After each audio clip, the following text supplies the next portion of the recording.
nutrida jornada del día de hoy en el caso cooptación del Estado. El juez Gálvez escuchó diferentes declaraciones, a cuál más interesante, desde Jonathan Chévez hasta Mario Cano, el ex abogado de Roxana Valdetti, ahora acusado de asociación para delinquir y de lavado de dinero. Escuchó también a la exdiputada Daniela Beltranena. Y usted escuchará ahora a nuestros invitados Osvaldo Samayoa y Gerson Sotomayor. Ambos abogados, Osvaldo del Centro de Estudios de Guatemala, Gerson del Centro de Investigaciones Jurídicas, Políticas y Sociales. Gracias a los dos, bienvenidos a las 8:45. Gracias. Comencemos con toda la serie de ping-pong que ha habido entre el Ministerio Público y los acusados. Tal vez lo más relevante sea bueno, de estos días haya sido, por ejemplo, la declaración de la vicepresidenta acusando a la fiscal del Maldana. Luego el hecho de que vemos también como un abogado defensor dedicado de tiempo completo a defender a la vicepresidenta de pronto resulta implicado en el caso y sin defensor él mismo. Es decir, bueno, ¿qué es lo que está sucediendo en este juicio? ¿Qué es lo más que vamos a sacar de todas estas peripecias que se están dando, Gerson? Creo que es importante plantear que en este momento, por el tipo de casos que se están llevando, es mucha diversidad de frentes lo que se está abriendo. Y no estamos tratando, digamos, con angelitos, estamos tratando con personas que han tenido y sostienen en alguna medida poder político. Y ese poder político obviamente ha estado vinculado en alguna medida con estructuras paralelas del Estado. Esto obviamente genera una condición de vulnerabilidad, diría yo, en el sentido de que no sé si institucionalmente el Ministerio Público puede estar preparado para asumir esa situación de vulnerabilidad ante obviamente una fiscal general que va a tener muchos enemigos, porque es básicamente el verdugo que puede, institucionalmente hablando por supuesto, digamos, tener esta amplia gama de enemigos. Creo que singular, es un tema, ya era previsible una reestructuración, digamos, una rearticulación de los poderes fácticos que están siendo tocados. Creo que todo lo que está ocurriendo en alguna medida va vinculado de una manera más integral a cómo se opera. Puedo referirme a digamos, al allanamiento ilegal que se dio en las oficinas de Impunity Watch y otro tipo de cosas que también pareciera que son notas aisladas, pero creo que están absolutamente vinculadas precisamente porque son los mismos sectores con tentáculos en diversas partes que obviamente se están rearticulando. En el caso de Impunity Watch, por ejemplo, llamó mucho la atención la declaración de la Fundación contra el Terrorismo en Guatemala, tratando de desacreditar el apoyo que daba el embajador de Estados Unidos, criticando ese allanamiento. Es decir, se está convirtiendo todo esto también como en una especie de, bueno, no solamente de un juicio contra la corrupción, sino también en una variante del conflicto este-oeste que hemos vivido en los juicios antigenocidio. Yo creo que todo va de la mano y es precisamente ese el tema. Si ustedes se dan cuenta, varios casos desde que empieza a aparecer la línea, caso cooptación del Estado, hay muchos militares en situación de retiro vinculados también, que no necesariamente estaban tan desvinculados de los casos o de las estructuras que estaban también operando en los casos de genocidio. Si lo analizamos de una forma más integral, vemos que las estructuras que estaban operando en los casos que están saliendo básicamente son las mismas y que por años habían mantenido, digamos, esta vinculación y esta forma de operación dentro del Estado. Entonces, creo yo que obviamente esa articulación que ahora se está planteando era este tiempo de reacomodo mientras empiezan a surgir los casos y mientras ellos logran articularse para poder intentar desvirtuar la actividad que tiene el Ministerio Público y CICIG. Osvaldo, digamos que uno encuentra relativamente normal que quienes estén acusados traten de descalificar a su acusador, que en este caso es el Ministerio Público. Uno suele ver también en los procesos que los acusados por un colaborador eficaz, por un testimonio especial, también tratan de descalificar ese testimonio. Pero lo que hemos visto en los últimos días, en las últimas jornadas del caso, es que poco más o menos confirman lo que ha dicho Juan Carlos Monzón. Sí, al final de cuentas están construyendo todas sus teorías de defensa a partir de lo que Juan Carlos Monzón está diciendo. Y eso le está dando cierta credibilidad a la hipótesis que tiene el Ministerio Público a partir de lo que él dice. Hay cosas muy importantes que analizar. O sea, al analizar a la defensa tenemos que analizar esas teorías de defensa que están planteando. Por ejemplo, hoy Mario Cano plantea una teoría de defensa de recibir su cobro previo a que se conociera que todos estos bienes que le fueron dados o las acciones provienen de cuestiones ilícitas, ¿verdad? Pero más allá de la discusión, ahí también entramos a un plano ético en donde un abogado admite recibir bienes durante todo un litigio a cambio de seguir ejerciendo. Esa pregunta que se le plantea a él durante después de su larguísima exposición prácticamente desbarata todo su discurso. Cuando le preguntan, ¿y usted como abogado penalista y como amante del derecho penal no se cuestionó de dónde provenía 8.5 millones de quetzales le estaba cobrando a la ex vicepresidenta para defenderla? Claro, yo creo que hay un punto clave también. Él dijo que era un abogado que se estaba dedicando a tiempo completo a la defensa de Roxana Valdetti y durante toda la declaración que prestó y estuvo citando otro tipo de casos que llevó de julio del 2015 a octubre del 2015. Es decir, no estaba siendo un abogado que se dedicaba exclusivamente a la defensa de ella. A mí ahí como fiscal, si yo fuera fiscal, me da otra línea, me abre otra cuestión de investigación. Primero dijo que se dedicaba de forma exclusiva y ahora resulta que tiene más casos. Entonces, todos esos bienes que entran, porque aparentemente él no cobra con dinero, él cobra con carros, acciones, cobra también con bienes inmuebles. Parece que todos los casos los cobra así. Y entonces, si todos los casos se está cobrando así y estaba dedicado a uno exclusivamente, tenía, parece, cuentas largas que le pagaran. Entonces, ahí entran varias dudas. Digamos, un juez se basa en certezas, en probabilidades y en dudas. Y lo que Mario Cano hace hoy es ponernos en duda si realmente él, en el ejercicio exclusivo que tenía sobre Roxana Valdetti, era así. Y a partir de eso, la probabilidad que existe de que siempre le estén pagando con bienes y no con dinero. Eso ya genera ciertas dudas sobre su forma de litigar y sobre su ética, por supuesto, más allá de lo legal, digamos.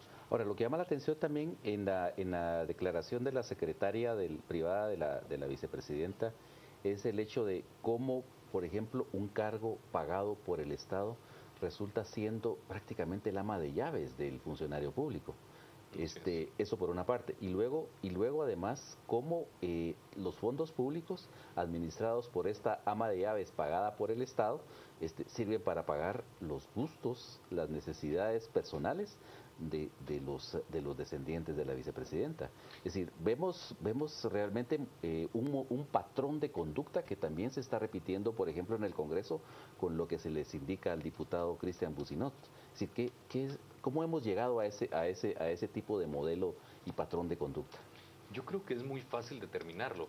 Si vemos cuál es la actuación de que se ha tenido de los funcionarios públicos en el ejercicio de la función pública y en la utilización es decir, la calidad del gasto público de los recursos, vemos que realmente se están invirtiendo simple y sencillamente en personas para generar gustos o caprichos del funcionario, pero no realmente para el ejercicio y el cumplimiento efectivo de la función pública.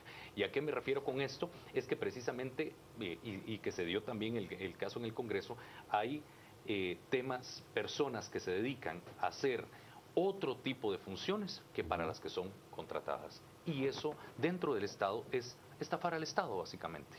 Estafar al Estado planteando que yo ser asistente de un funcionario es asistirlo en su función pública, no pasar esa línea y caer en el plano personal de lo que yo lo puedo atender o dejarlo de atender, sino que tiene que ser en el ejercicio exclusivo. Pero de en esa realidad función. el punto del que se está acusando, por el que se está acusando a esta persona, es bastante más grave que simplemente asistir a la familia, ser su ama de llaves. Se le está acusando de haber ayudado a la vicepresidenta a articular una red para lavar dinero. Reclutaban a personas a las que les pagaban 1,000 quetzales al mes para que ellas abrieran cuentas de bancos del sistema, firmaran chequeras enteras y recibieran 1,000 quetzales como pago por esos servicios.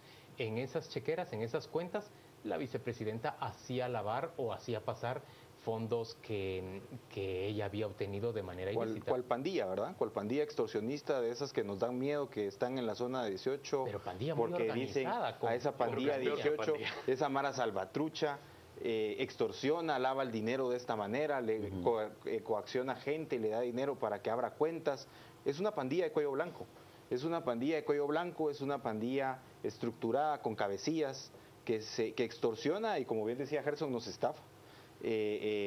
Y el problema es que la extorsión y la estafa de ellos no solo es la muerte de una persona, sino que puede llevar miles de delitos, los cuales parece que van a empezar a enfrentar ahora. Ahora, yo creo que aquí hay un punto esencial en todo esto.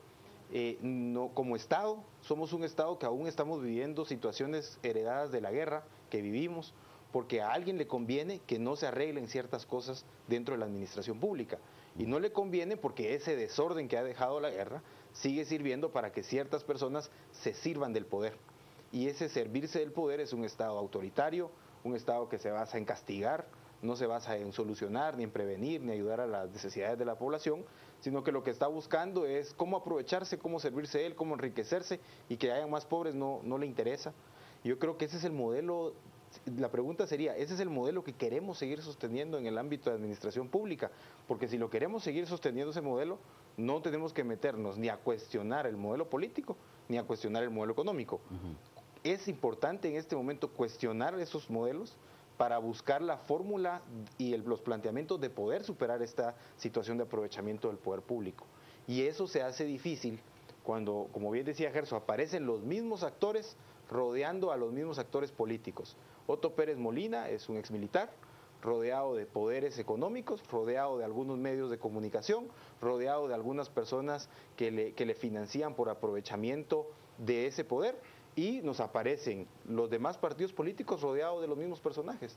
Entonces, ¿cómo lo vamos a cambiar el modelo de aprovechamiento si son los mismos actores los que surgen en ese ámbito? Eso me lleva a mí también a la discusión que se está dando también sobre líneas ideológicas, sobre la cuestión del debido proceso y de la presunción de inocencia. Es decir, obviamente esos son conceptos que están garantizados en la Constitución de la República, pero aquí aparentemente, tal y como sucedió también en el juicio por genocidio y está sucediendo en el juicio Creón Paz, la gente que está acudiendo a ese tipo de garantías y las está repitiendo a cada momento, se ha alineado también con militares, se ha alineado también con el gran sector económico, y luego quienes critican que se utilizan esas garantías, a pesar de que sean perfectamente legítimas de utilizarla, pues están en el otro bando. Es decir, todo esto, el juicio de corrupción también se ha convertido en otra pelea ideológica entre izquierda y derecha. Bueno, yo realmente no sé si esto se ha convertido realmente en una pelea ideológica. Creo que es una pelea de intereses. Una pelea de intereses que supera muchísimo más allá de lo ideológico. Aquí realmente creo que el corrupto, el ladrón, es igual de corrupto, igual de ladrón, estando en la izquierda o estando en la derecha. Es exactamente igual. Y sí creo que esto abona, digamos, un poco a que la población también tenga claridad, porque creo que todo lo que está pasando es un tema de desinformación absoluta. Gerson, pero es admisible que se aplique, no voy a decir tabla rasa, pero digamos un criterio homogéneo. Ajá. Y les voy a plantear un caso concreto. Okay. El señor Flavio Montenegro se presenta, su defensora solicita que se revoque la orden de captura. El Ministerio Público y la CICIG no se oponen, dicen que están de acuerdo con que se revoque la orden de captura. En cambio, la PGN, la Procuraduría General de la Nación, dice que no está de acuerdo, que no. Y el juez termina diciendo que por un principio, digamos, de igualdad de trato con todos los acusados, lo mantiene en prisión. ¿Es razonable esto? Yo creo que el juez tendrá sus motivos. Hay que recordar que solamente hay dos razones por las cuales se puede mantener la prisión preventiva. Yo en ese tema no necesariamente estoy de acuerdo con el juez Gálvez, en el sentido de que solamente se puede plantear la prisión preventiva por peligro de obstaculización de la verdad y peligro de fuga. Si se había aprobado el arraigo y no había un peligro de obstaculización de la verdad, no había razón por la cual se planteara una prisión preventiva. Y esto lo planteo con objetividad para todos y cada una de las personas. Quien quiera que sea la cosa. Cualquiera. Si obviamente, digamos, el ejercicio del poder político puede ser una forma, por decirlo así, de posibilidades de obstrucción de la verdad o de la investigación. Inclusive, últimamente hemos tenido casos en los cuales se había levantado prisión preventiva en el momento en que el Ministerio Público presentaba la acusación porque planteaban de que ya se había terminado la investigación. Y la razón es que se planteó, no, es que lo que pasa es que ya terminó la investigación, ya no puede obstruir la investigación. cosa que no es para absolutamente nada cierto. Señores, digamos. vamos a ir a la pausa comercial y cuando volvamos vamos a recoger preguntas de nuestros televidentes por medio de las redes sociales para quienes nos acompañan hoy en el panel de discusión a las 8:45.